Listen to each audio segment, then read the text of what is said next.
Hey, how's it going everyone? My name is itshadwad and welcome to my fun killer tier list, Redux. So this is a tier list that ranks the killers based off of my personal enjoyment and experience after 1300 hours in the game. Those who are subscribed to my old YouTube channel might have realized that I very recently made a video just like this. But that was a stream VOD and I didn't really make too many edits. I felt like giving this tier list the loving care it deserves.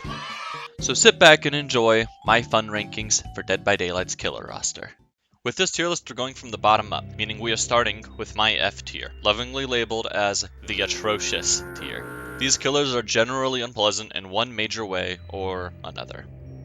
Skull Merchant is the polar opposite of what I want in a match of Dead by Daylight. I don't feel like there's much room for skill expression. It quite simply comes down to dropping a drone when it's convenient. A power that does all the work for you is the furthest thing from a good time for me. Not only that, but the general sentiment from the survivor side is to simply just give up when phasing her.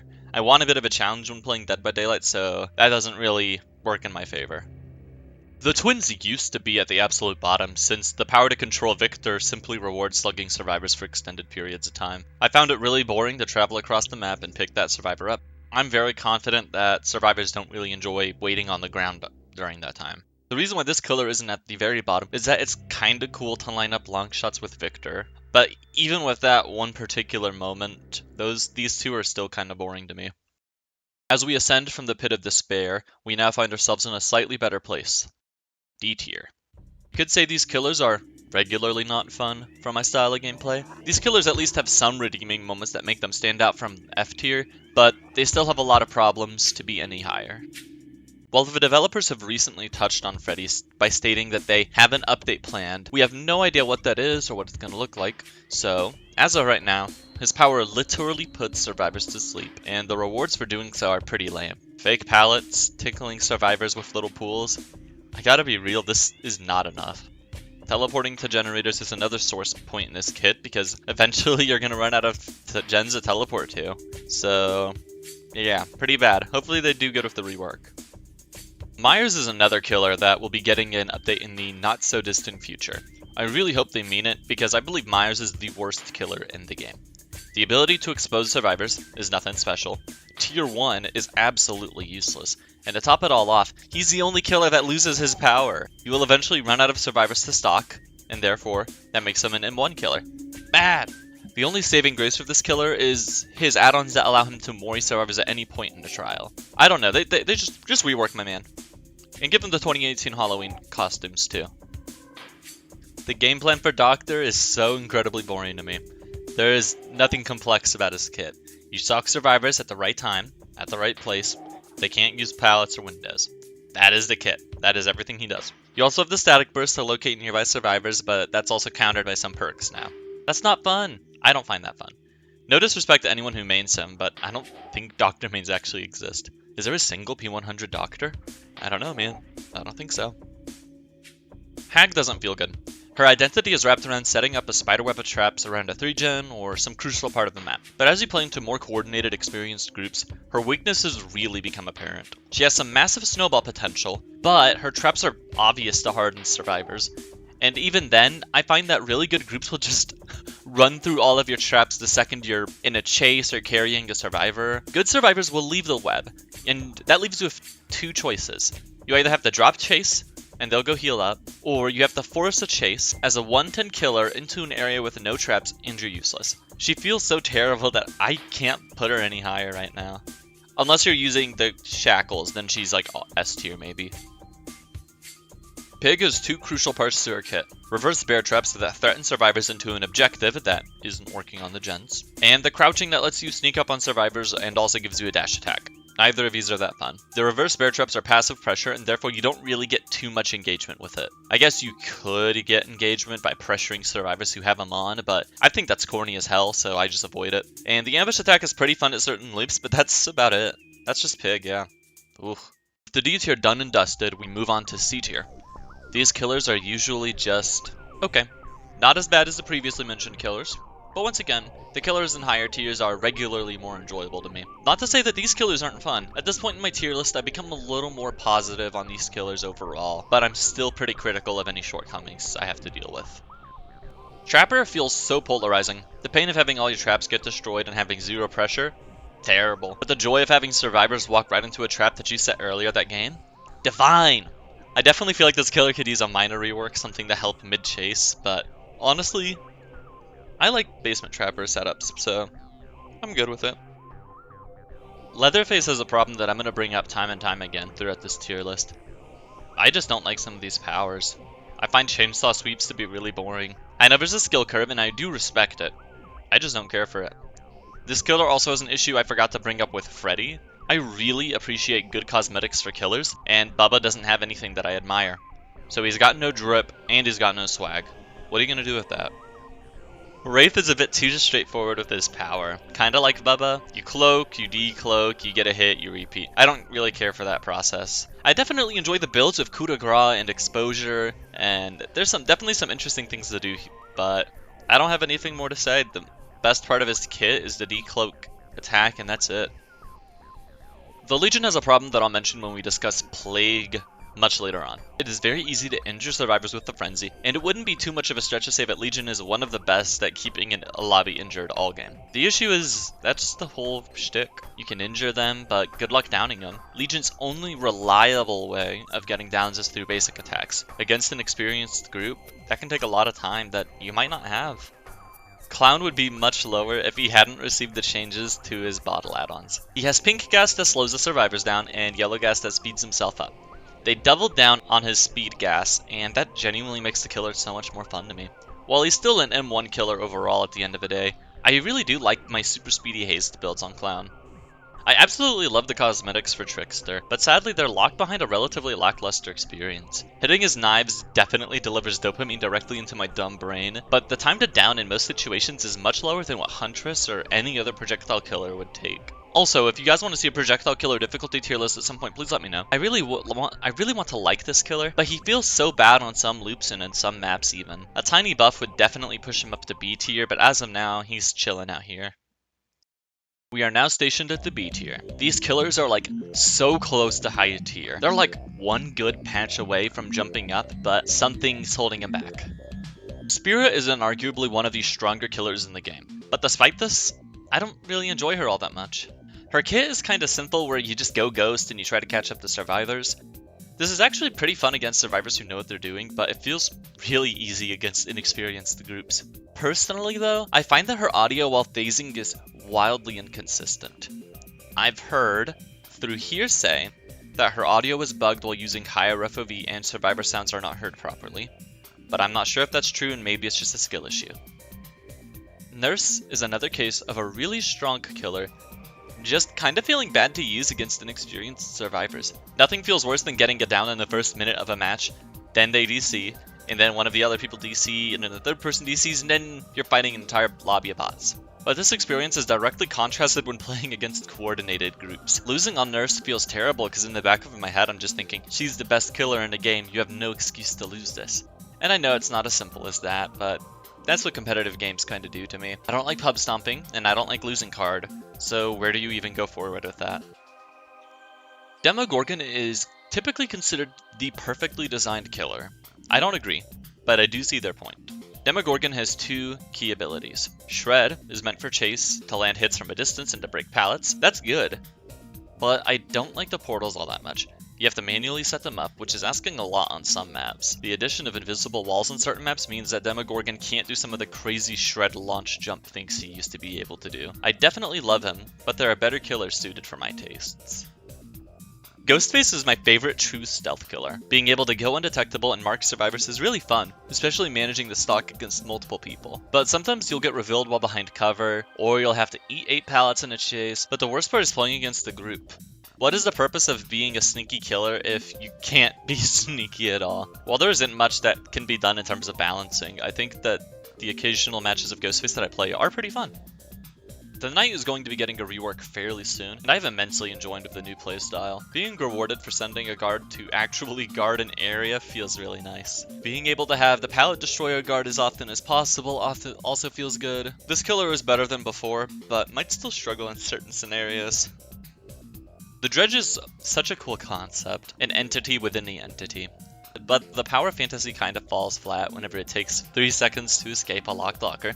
It's 2 seconds with the add-on. You also have to take into account that not every map is made equal. If your strength is only as strong as your locker placements, that means you are weaker on certain maps. The Remnant as an anti-loop is totally fine. Nightfall is a fun gimmick, and I wish it did a little more. I would really love it if Nightfall played fake locker noises to survivors just to scare them.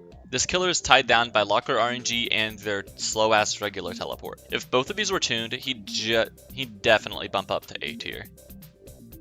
Nemesis is equal parts fun and frustrating. I really like the Tentacle Whip.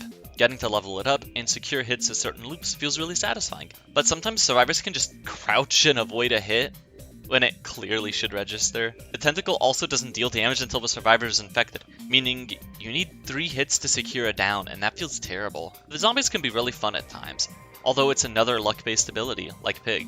Sometimes I do a lot, sometimes you don't see them for an entire match. Both of these sore spots means he's kind of like a B icon. He's like an iconic B tier character until something gets better.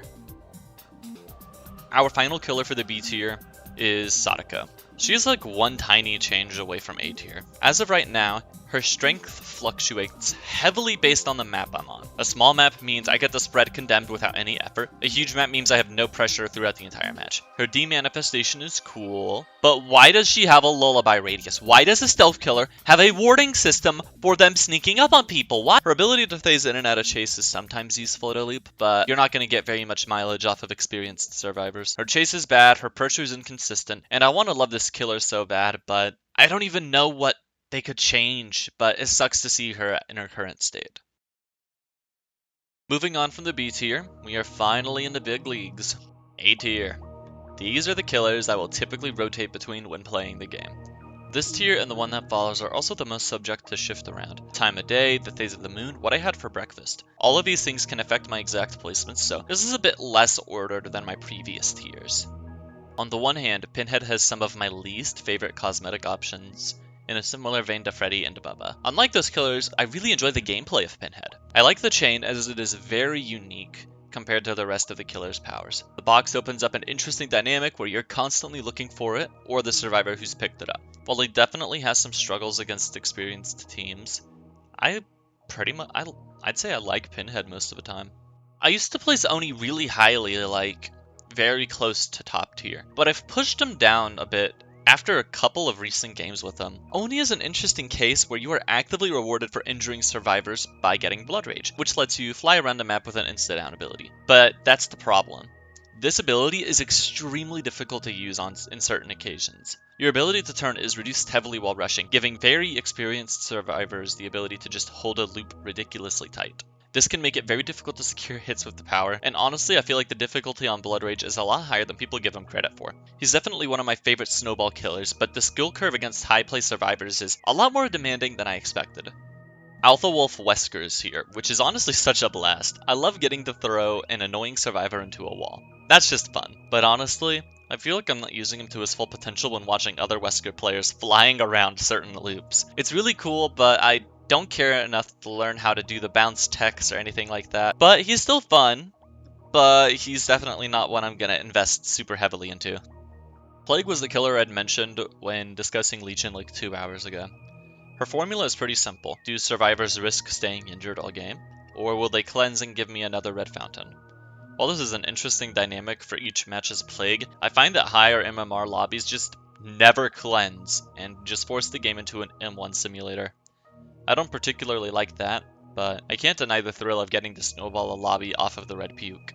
I love Chucky's voice lines. There's something about my killer calling the survivor a shithead. There's something about my internalized thoughts just being put out into the world that just makes me feel at peace. Outside of that, I love the power in getting to launch my little doll body at Mach 5 towards an unsuspecting target. I'm not really a fan of the third-person perspective, but I completely understand the reasoning behind it.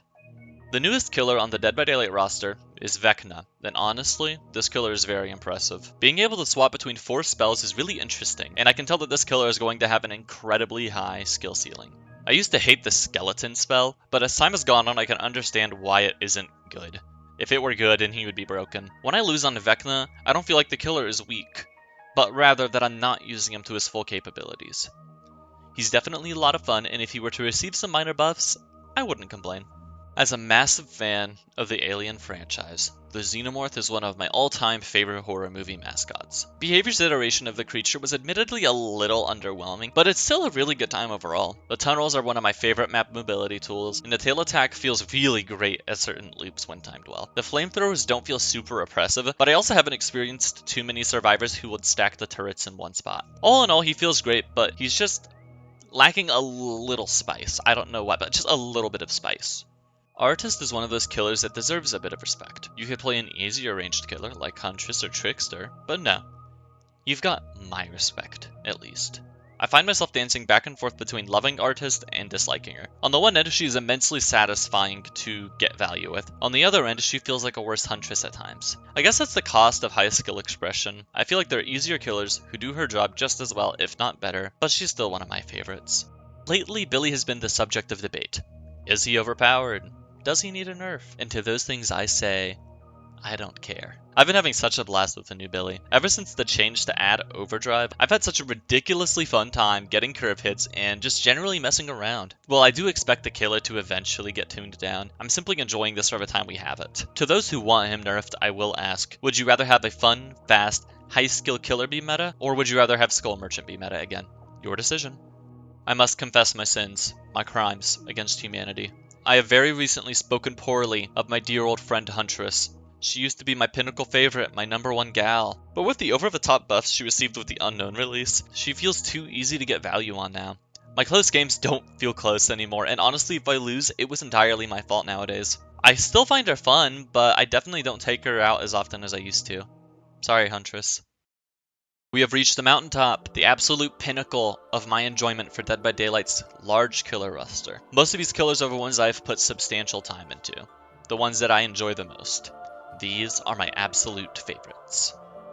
Blight has actually fallen from my #1 spot recently. Not too long ago, behavior changed how Blight's rush interacted with the environment. There were certain things he used to slide off of, and while that hurt the experience for newer Blights, for more experienced Blights, it made certain things possible. The new bump logic has made him more consistent overall, but it's made it very difficult to secure hits in certain spots now, such as Shack and definitely on indoor maps. This is a shame since I love high mobility killers and Blight was my #1 before this. While I still play him frequently, my blood pressure rises every time I can't get through a doorway because of bump logic being changed. The Unknown arguably had the best type for any release. The trailer, the cryptic messages, all of it. A cryptid killer based on urban legends was an ideal fit for Dead by Daylight. And while nobody expected him to be a projectile killer, it kinda works for me anyway. This is a fun kit, where the only sore spot is a seemingly inconsistent pathing of UVX, in my own experience. I feel like his projectile follows the Jurassic Park chaos theory, where no UVX launch follows the exact same pathing twice. I definitely still love this killer through and through regardless.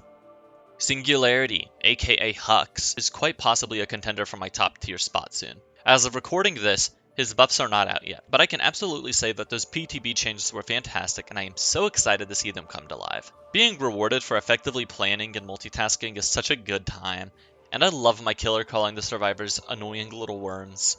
Just like Chucky, it's like projecting my own thoughts out into the physical plane. I love high skill ceilings, I love robots, what's not to like? Hux is awesome.